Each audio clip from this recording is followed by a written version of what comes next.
its original kind of, I guess, positioning or whatever its condition was at that time, but they were doing some maintenance on it. And these women are alive to tell about it, right? Tell us about it. And I thought, how noble of them. But that's the suit. That's when you're actually out there, right? But then there were the women in the back doing calculations, right? Running schematics that we would never understand, doing math problems that we have yet no desire to understand, right? Doing literal algorithms I don't even want to understand. But my point to you is they did it well, and we literally tested it. It was a live test. You can do it right, you can do it right, you can be at home, you can be in your garage. How many of you all have seen that video or the picture of the prestigious founder of Amazon in his garage? Yes. How many of you all started in your living room? How many of you all are still in your living room? I did.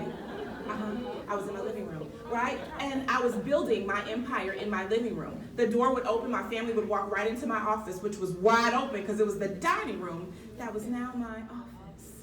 Okay? We didn't need a table, I had a desk. And so my point to you there is that was the pre-work. I had no clue what the full amount of what I was going to do was, but I knew there was pre-work to be done. Are you walking with me? Okay, taking you on a slow journey because I want you to get this. Because things happen in that process. For me, that process was about 9 months long. I experienced the isolation. I completely understood every single limitation I thought I had. How about you? And then, of course, there was the overwhelm. Everyone's friend. We love her. She comes around. She creeps upon us. Sometimes she comes around cyclically. And then she leaves and she comes back again. My point to you is we recognize this. We understand this. We digest this. And sometimes we become this.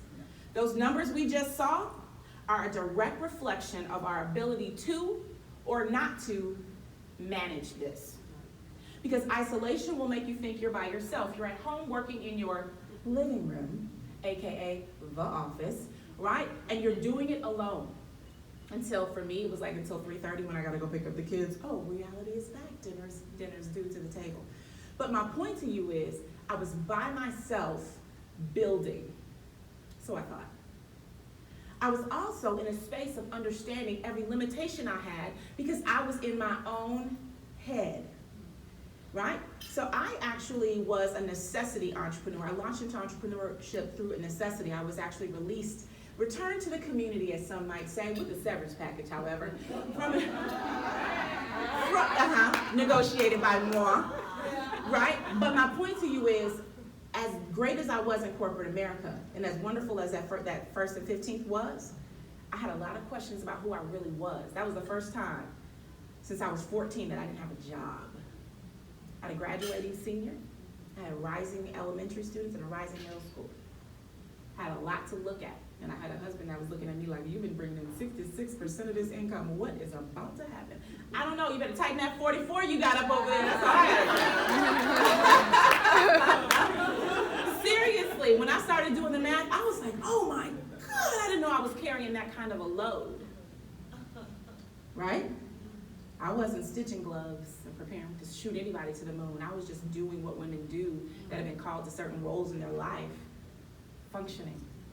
And so I carried the load because I was expected by my own self to continue to ascend, right? You go to high school, you go to college, you graduate, you get your degree. I got my MB and the A, and I pay for all of those on a regular basis. Y'all get that? Y'all know what that is? Okay. So my point to you is, you're going to use what you have. And I thought that was the journey we were on. Right? And as I started to really realize that I had to then face me, no matter how great I was in corporate America, how much impact I made, how much change I created, I get to face her. And so when we think about some of the reasons why small businesses, especially women-owned businesses, don't do as well as we think they should, a lot of this is because we have an internal system designed to captivate our attention. This is what I am, but this is what society says I should be. This is who you say I am. This is what I believe of myself.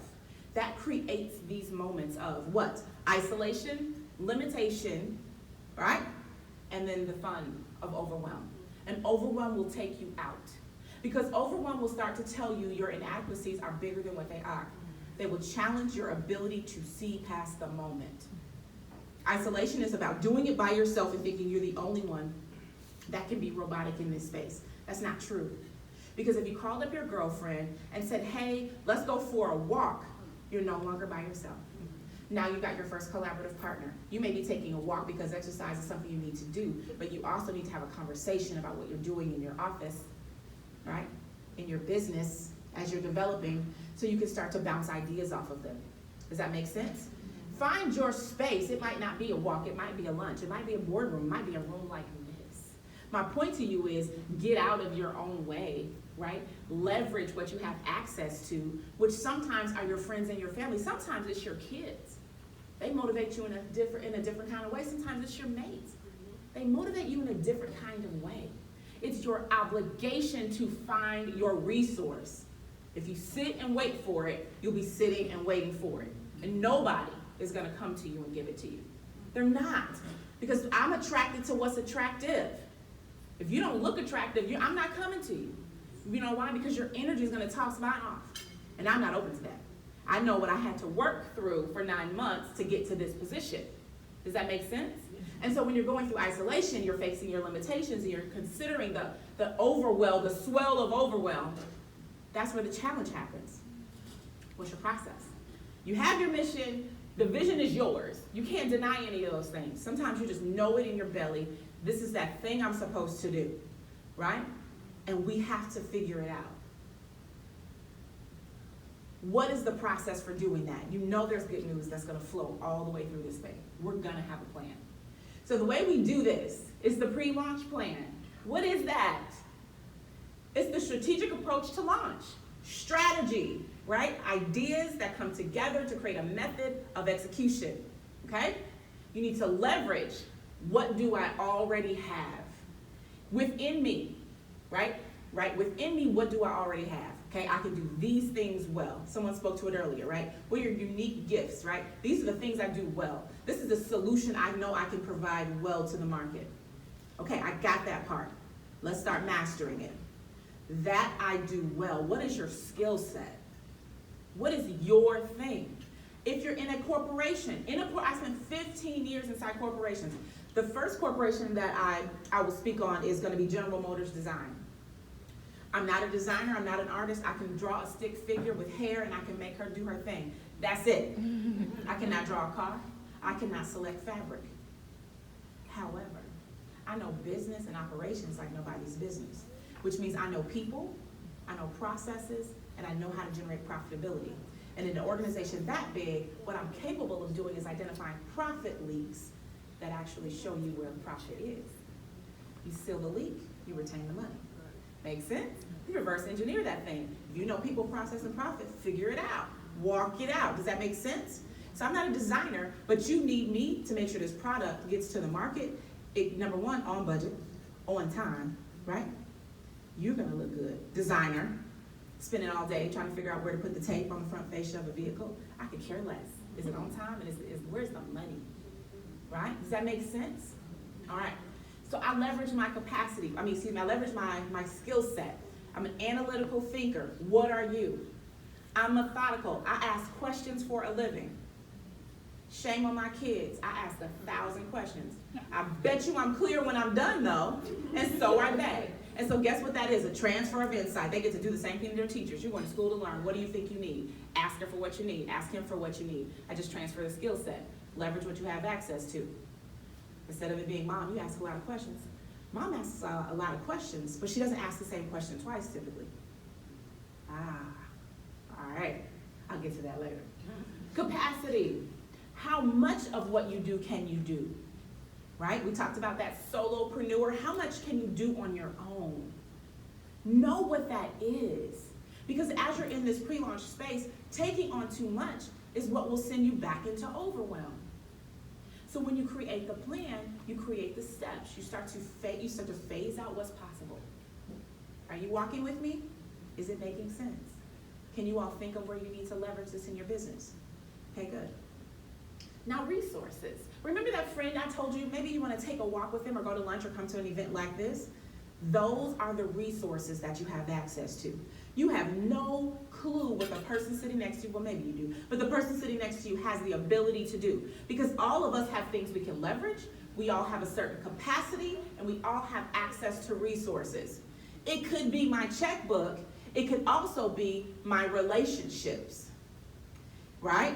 You either want the fish or you want me to teach you, right? I can do all of that. But the question is, what do you need?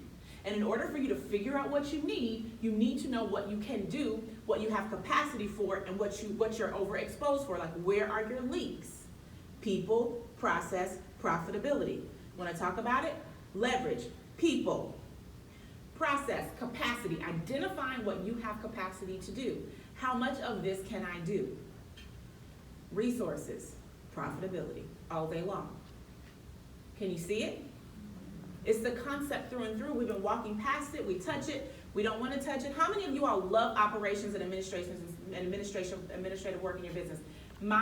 Yes. We have some synergy in the room. Yes. Some of you all just love it, right? The fundamentals. How many of you all buy systems and CRMs like you buy Tic Tacs and Skittles? How many? Yes. Yes. There's one person. We're going to talk later. I'm going to help you, okay? All right, so my point though is, but when you get into, if you're a methodical thinker, you're always thinking of a way to do it better. You're like trying to engineer this thing. Your engineering mind is just going and going and going and going. Why is it doing that? It's trying to find the function that's gonna work. She's like, this is what I have capacity to do. Now I need something to take me the next step of the way. That's a part of the process. But you've gotta do that work. This is tactical application. Right? If I sat with you, I talk about it specifically to your business, right? Your industry, right? Your deliverables in your department, whatever that is. But that's not what I'm doing today. I'm giving you a broad conversation so you can make your own assessment. You chose to be here. This is your walk today, right? Here's what we know for sure. You know I took that from Oprah, right? If you're going to steal well. And be undetectable. There's a valid compromise. There is no valid compromise for right. I don't care how you try to slice it. You compromise right, you're coming back to it. Right? By way of karma or by way of failure. It's coming back one way or the other. You're going to have to face it. Failing to complete the pre-launch plan, preparation compromises the entire operation. Literally, everything is at risk. If you choose not to start the right way, if you choose not to prepare for what you're about to embark on, you will impact the others around you. Failure will happen. I'm not saying you can avoid it altogether. What I am saying is what you can leverage, what you have capacity for, and what you have resources and access for, you need to use it. Right? Don't leave the basics on the table. Does that make sense? Here's the really, really great news. We can lighten the load if we give up a few things. Because I'm talking to women and I'm talking to a few men in the room. AKA we're referred to as dudes. And what I want you to know is we do carry quite a bit. We were born to carry. We don't take away our unique right and obligation to produce. We do it in all kinds of ways. What we do need to understand is not to carry it all. Can y'all clap for that? We're not going to carry it all. Carrying it all slows us down. We spoke on the very first slide. I said the mission is yours. It's been assigned. You know it's yours. You can deny it if you choose. It will run you down. It will find you. That is your mission. Understanding that's your mission, now you need to just accept it. Clear? You understand the vision is yours. Start to download it, start to process it, and do what? Commit. Isolation, we cancel it out with what? Collaboration. As we start to prepare for our lift off, you can't go up when you're weighed down. Did you get it? The ship's not going up until it drops off those additional engines and all that other stuff that falls off that ship so it can fly at its greatest speed. We got it? Limitations Confidence and clarity. Get clear about it. I don't do relationships that are not clear. I do not. It messes me up. Right? If you say we're gonna set up a phone call, my next question is what? When? Let's book it. Because I don't want it lingering. Because I got too much stuff going on. Make sense? That's a simple way to look at it. I don't have friends in my life which I don't completely understand their purpose. Why? Because it throws me off. I need to be clear, I need to be focused, and I need to know why you're here, right? What is it? What is our thing? It may just be for support. I'm good with that, but I need to understand it. That's me. Overwhelmed. Here's how you cancel it out. Write the plan. If you've never done a strategic plan, it is the equivalent of a business plan. The difference is it is aggressive, it is assertive, has timelines, and it is intentional for a certain designated period of time. Okay? So we do strategic planning in advance. Now you should be planning for 2020. If you are not, you are about to be behind. Just about. Got it? Here's my quote for you today. You may tweet this and put the little dash and say Kyra R. Hardwick right behind it. Thanks for laughing at my joke. Plan to avoid the panic as you pivot.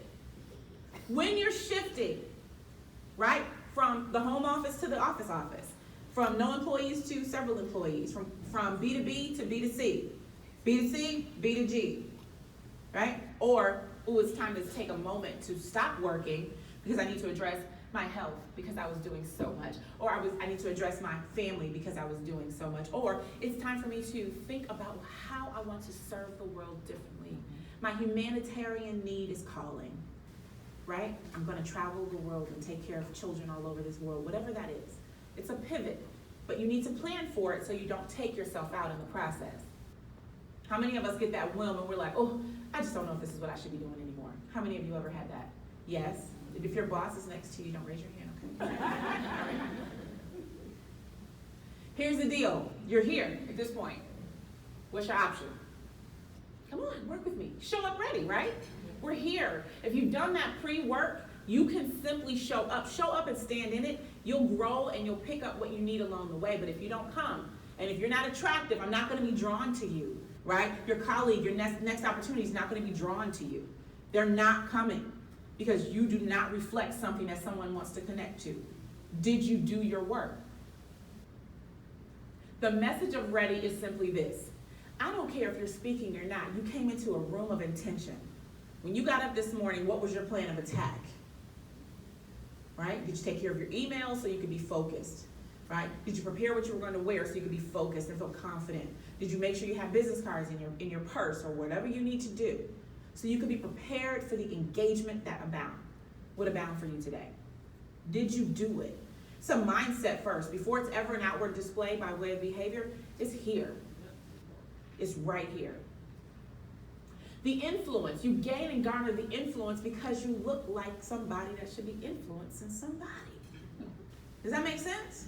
If you look the part, that's almost 80% of that thing. Then you open your mouth, you better deliver.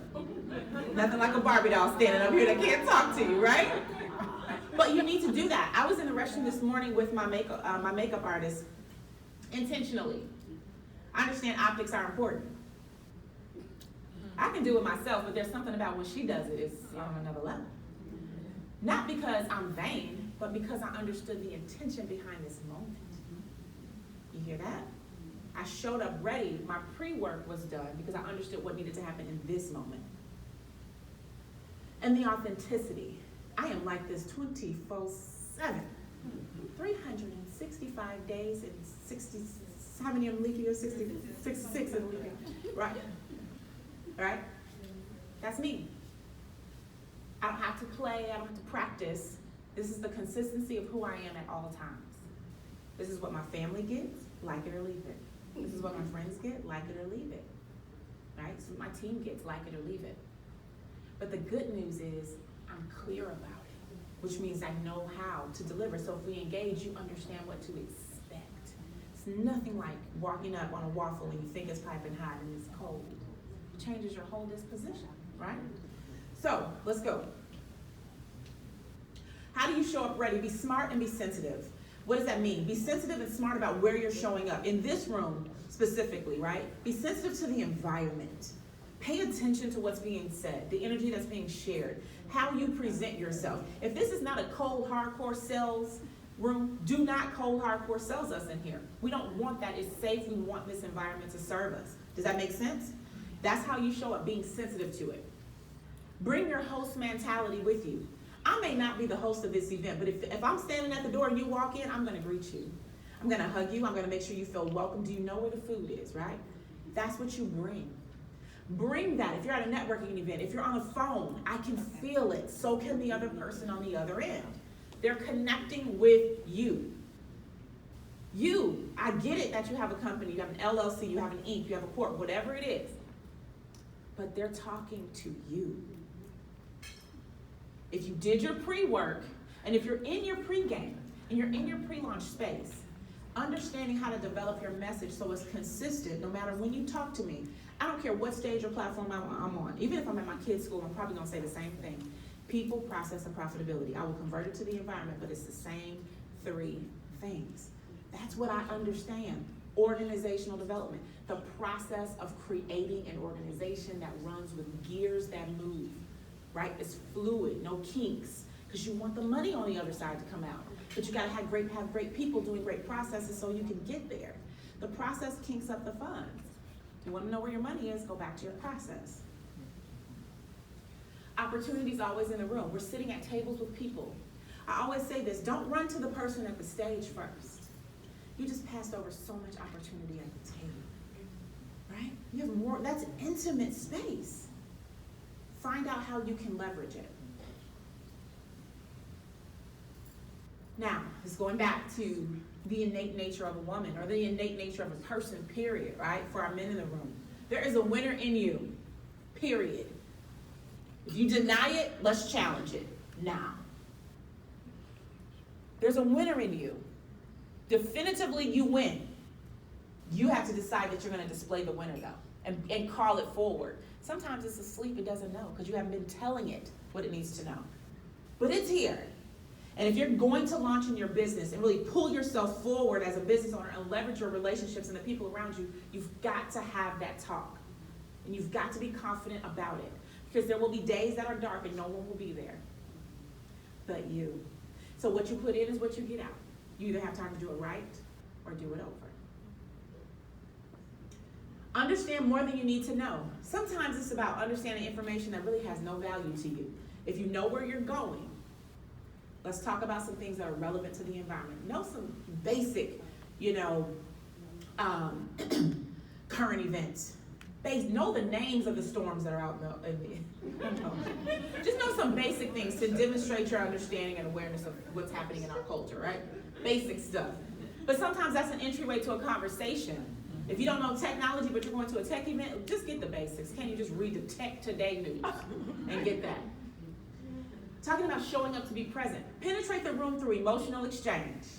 My entire intent today is to make sure I move you. I don't want you to forget me after today.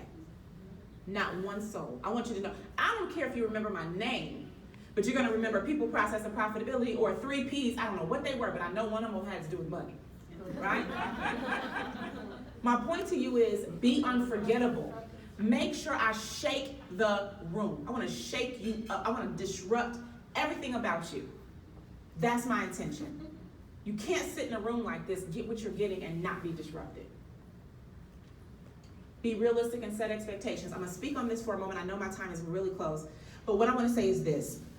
A lot of times we go into business, and as we're in business, thinking about what we're trying to do, right? Sometimes overwhelm will allow us to let customers tell us what we're going to do for them. How many of us have rewritten our cast and characters to make sure the customer got what they wanted, even though that's not authentically what you said you would provide? Heads are nodding, right? That knot in your stomach came up when you said yes, when you sent the contract, and when they sent the money.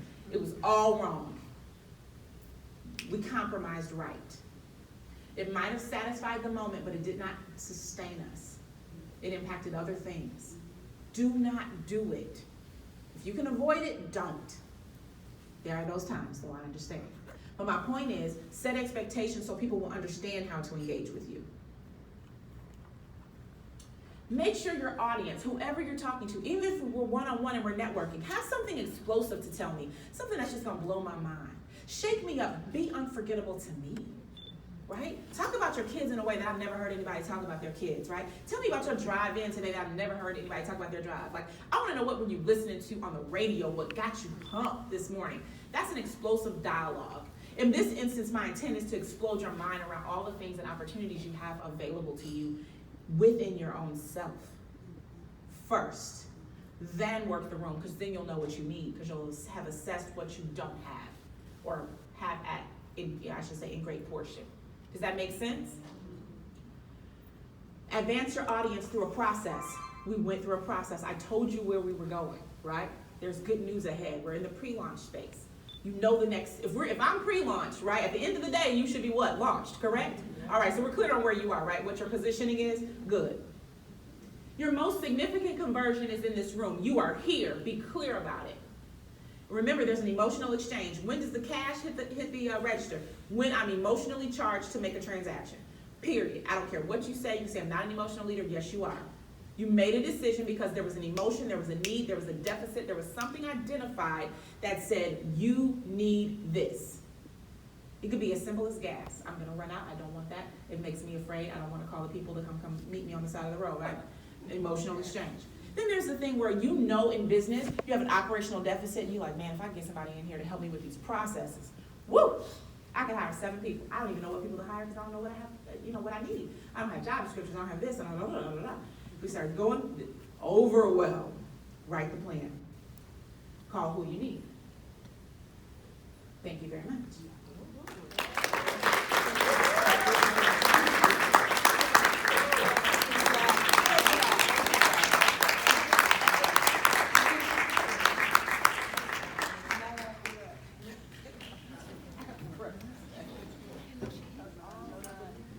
Thank you, Karen.